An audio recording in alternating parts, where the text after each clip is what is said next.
Hey, I'm Jim Barry. Welcome once again to Miami Life, where each week we take on the important topics and meet some of South Florida's most interesting people. Coming up, we look at the economic impact of the 3 sold-out Taylor Swift concerts. Plus, we'll meet an inspiring local musician. But we start today with a top priority for parents, and that is, of course, protecting their kids. Being a teen can be tough, but in today's modern world, it seems even harder. In fact, in a recent poll, 69% of parents say it is harder to be a teen today than it was 20 years ago. And nearly half of the teens polled agree with that. Today's teens face all new kinds of challenges, from cyberbullying on social media to the threat of school shootings. Concerns kids didn't have to deal with many years ago. So what to do today? That is the big question.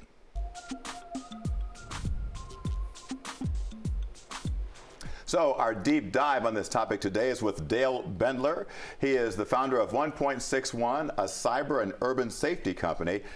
And if he looks like a big bad dude, it's because he is. He spent a long career in the CIA, but he now works to prepare young people for the real world, which I must say is no small task, obviously, given all the things they have to cope with today. What motivated you to get into this space, Dale? Thanks for having me, Jim.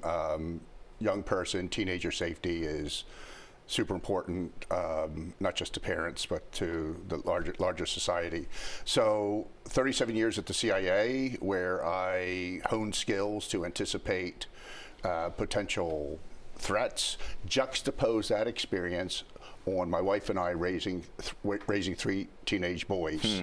And so it was a confluence of those 2 experiences. And my public service with CIA, and I wanted to keep giving, and so I wanted to share it with a broader audience. Understood. So I have to tell you, when my daughter went off to college, I thought it would be a bright idea to invite a security expert like yourself over to teach some of her and some of her friends the fine points of being safe. And I thought maybe he was going to teach them a lot of moves, but he didn't. Instead, he was focusing on making them concentrate and be smart up here, which is kind of what you do, isn't it? That's exactly right, Jim. And good call as you as a parent to bring in a third party to provide some advice. So learning a martial art, it's a really cool thing. But be aware, you're going to have to stay at it, right? Even more extreme than learning a martial art, karate or Brazilian jiu-jitsu might be weapons. We don't think that's necessary. We don't even think martial arts are necessary. You don't want to go down the whole gun route with safety and legal aspects and all the training required. There are 100 different things that young people, teenagers and young adults, can do to avoid trouble in the first place. Give me a few. 80% of what we do is teaching young people to avoid issues, problems.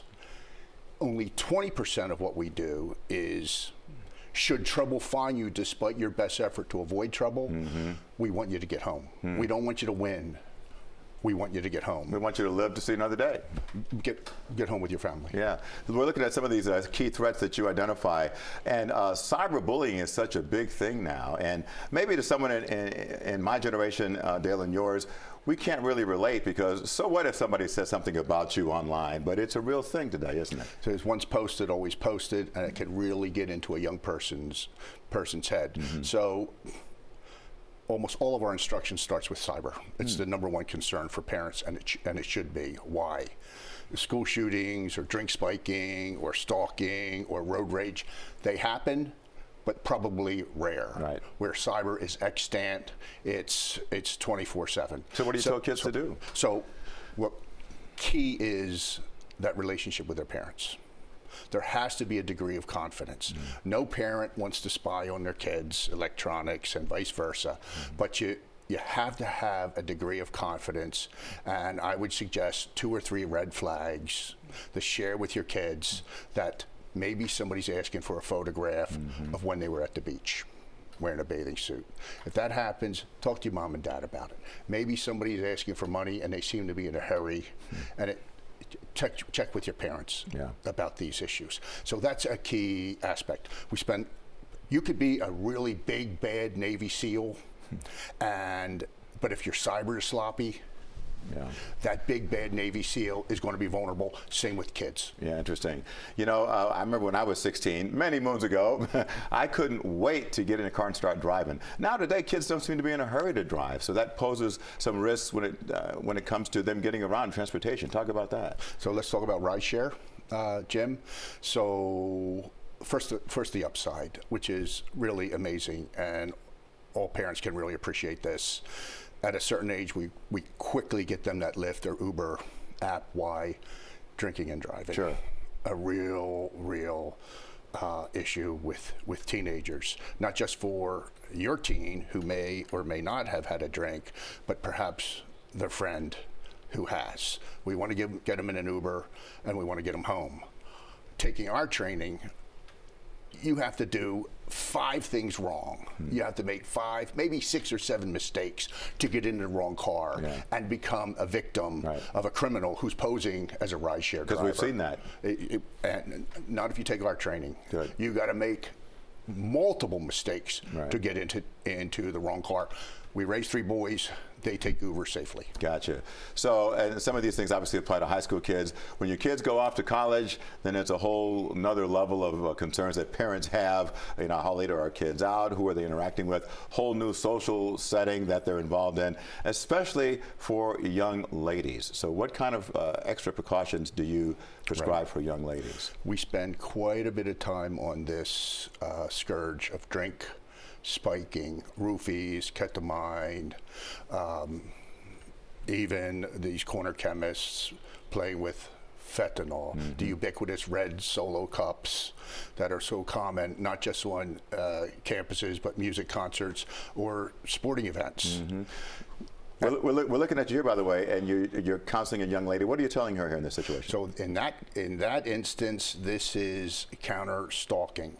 So very important at 1.61. If somebody looks at you or you don't like the way someone looks, you can't call the police in the United States of America. It doesn't work that way. We want you to move to a second location and see if that same person shows up again, and maybe even a third location. If they show up at that third location, separated by time and distance, you probably have a stalking problem. We would also counsel, if somebody bothers you, or you don't like the way they look, or you don't like the way they looked at you, go to that second location. I didn't say go home. Right. Because maybe you are being stalked, and now they learned where you live. Go to that second location. Good advice. Quickly, Dale, what's the most gratifying thing you get out of this? It's a very interesting question, Jim, but our measures of effectiveness are ambiguous. What do I mean by that? We may never know that we saved a teenager's life because they didn't like the feel of the bar they were in, and taking a sip of that drink, they sat it down. They didn't get into the wrong car. They got into the correct Uber. They weren't being stalked. They didn't cry wolf and call the police. And then they can sleep soundly at night instead of worrying about ghosts. Yeah, well, you can sleep soundly too, knowing that you're giving great advice and helping prepare people for the real world, and the real world that's changing even as we speak today. So thank you for what you're doing. It's my pleasure, Jim. All right, Dale Bendler joining us today. Well, up next, meet a jazz musician and teacher who is paying it forward. It really makes a difference. It really does. And, so that's why it's very important to me. She's a very special lady, and she has a special workshop where a dedicated musician shares her talents with the next generation at a ridiculous bargain price. Hey, and it's not just the Swifties who are excited for this weekend of Taylor Swift concerts at Hard Rock Stadium. We'll explain why the economic impact of the Eras Tour could exceed the wildest dreams of many local businesses. Look at that.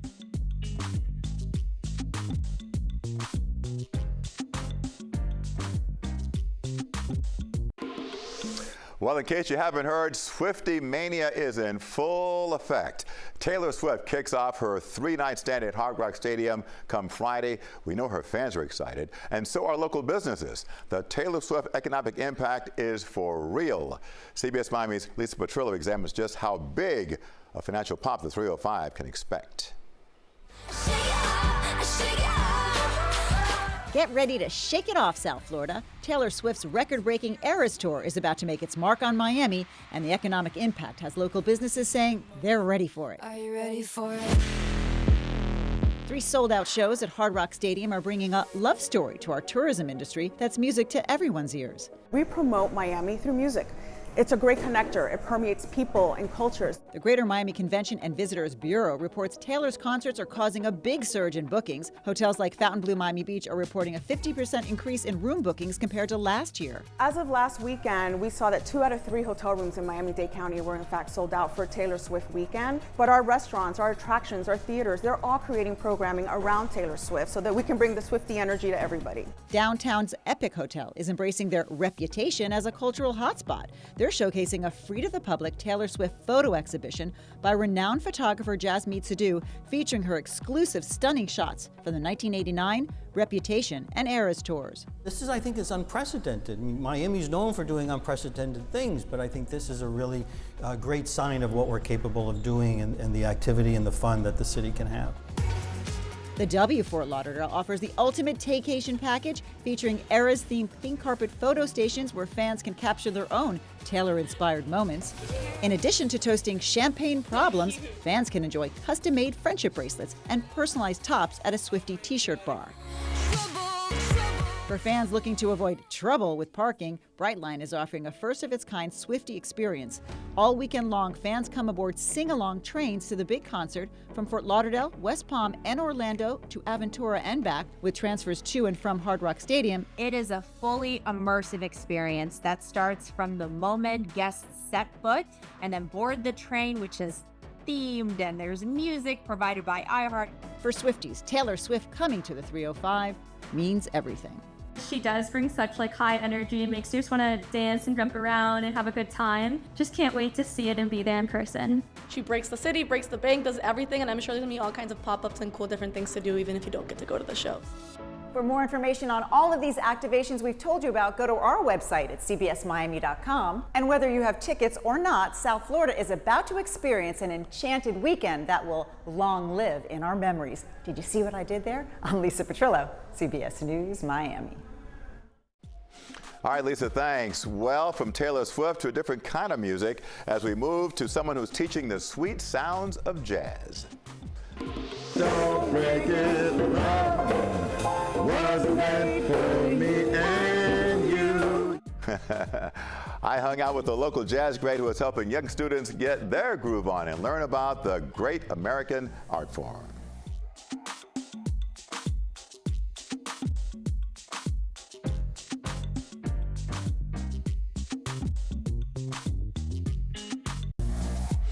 All right, this week's person of interest is a multi-talented musician and teacher who loves to share her passion for jazz. When she's not teaching at the University of Miami's Frost School of Music, Nicole Yarling is leading a weekly workshop for young musicians. It's her way of giving back. And as I saw firsthand, her young students got skills. Got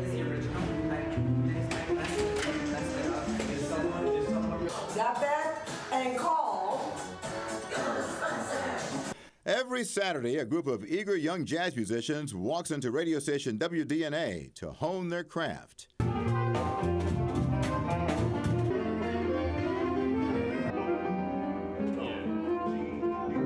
They show up to participate in a unique program that connects professional jazz musicians with the next generation of artists who are looking to learn more about the great American art form. What do we got going on here?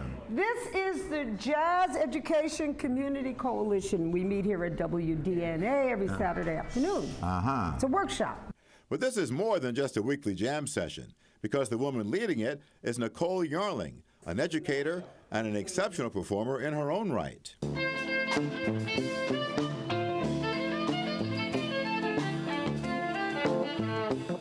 I've had the pleasure of performing on stage with Nicole. She is a powerhouse.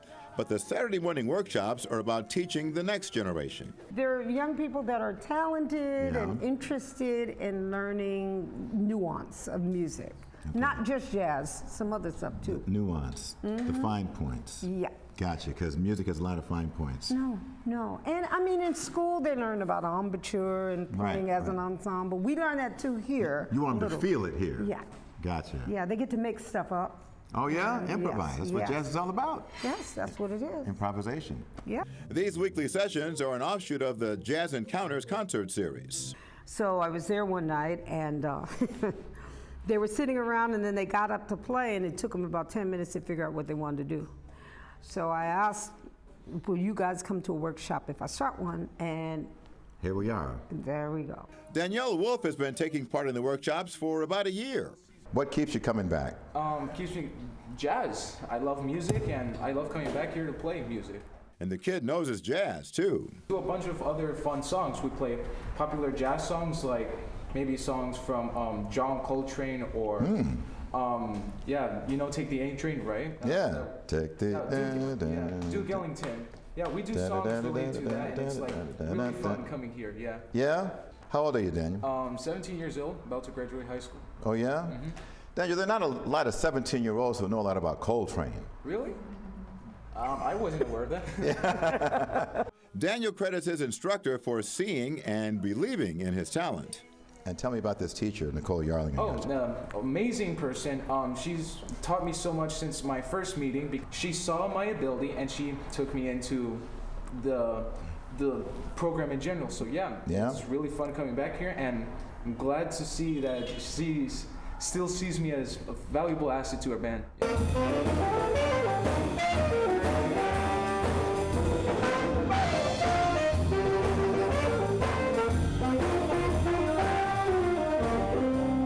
The Saturday sessions attract a variety of musicians. Where do you go to school? I currently go to FIU. Okay. International University. Okay. You studying music?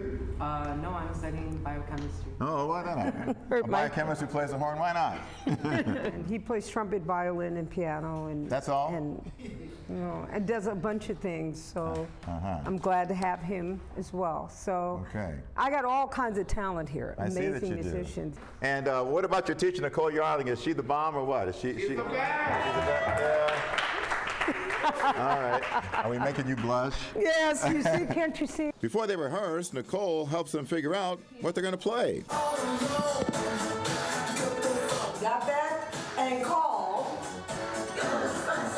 When she's not teaching here, she is teaching other students at the University of Miami's Frost School of Music. One of her recent courses is about rock and roll. For her, teaching is ingrained in her DNA. I've always had mentors, even when I didn't know what they were. And so it's very important to me to give back. And what I ask of these young people is that they do the same. She's not doing this to get rich either. You know what these workshops cost? I do have to mention this is a cost-effective workshop. It costs a lot of money. Big $5. $5. Why is it important to you to keep it affordable? Because growing up in New York, there were always places I could go. Famous jazz musicians that lived there would give what they had for little or nothing at all. So it's very important to me to give back, you know, at a cost-effective price. You are literally paying it forward.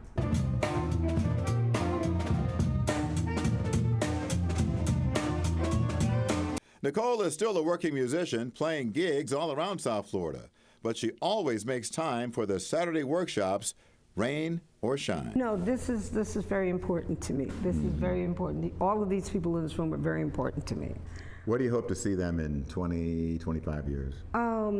Very rich and successful and taking care of an old woman.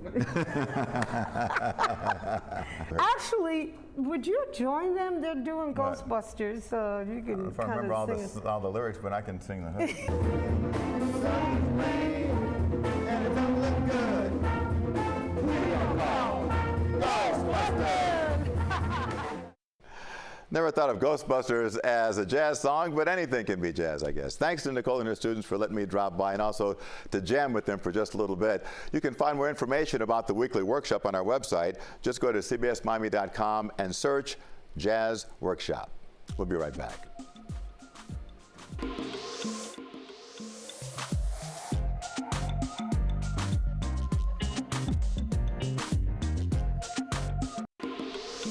Well, coming up on our next episode of Miami Life, meet the South Florida woman who has built an empanada empire, one store at a time. It took Pilar Guzman more than a decade to find just the right recipe for success with Half Moon empanadas, and there were plenty of ups and downs. Hear her very inspiring story next week on Miami Life.